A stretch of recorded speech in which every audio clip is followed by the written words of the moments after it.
அப்பொழுது மேய்ப்பர்கள் வந்து அவர்களை துரத்தினார்கள்.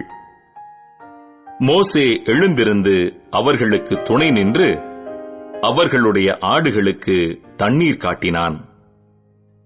அவர்கள் தங்கள் தகப்பனாகிய ரெகுவேலிடத்தில் வந்தபோது அவன், நீங்கள் இன்று இத்தனை சீக்கிரமாய் வந்தது என்ன என்று கேட்டான்.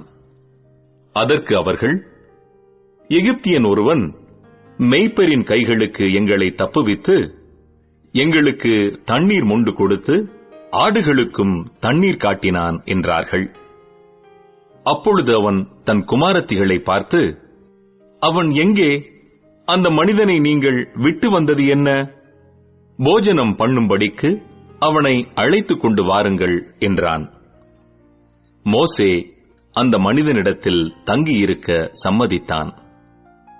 அவன் சிப்போராள் என்னும் தன் குமாரத்தியை மோசேக்கு கொடுத்தான். அவள் ஒரு குமாரனை பெற்றாள். நான் அந்நிய தேசத்தில் பரதேசியாய் இருக்கிறேன் என்று சொல்லி அவனுக்கு கெர்சோம் என்று பெயரிட்டான். சில காலம் சென்ற பின் எகிப்தின் ராஜா மரித்தான். இஸ்ரவேல் புத்திரர் அடிமைத்தனத்தினால் தவித்து முறையிட்டுக் கொண்டிருந்தார்கள். அவர்கள் அடிமைத்தனத்திலிருந்து முறையிடும் சத்தம் தேவ சந்நிதியில் எட்டினது.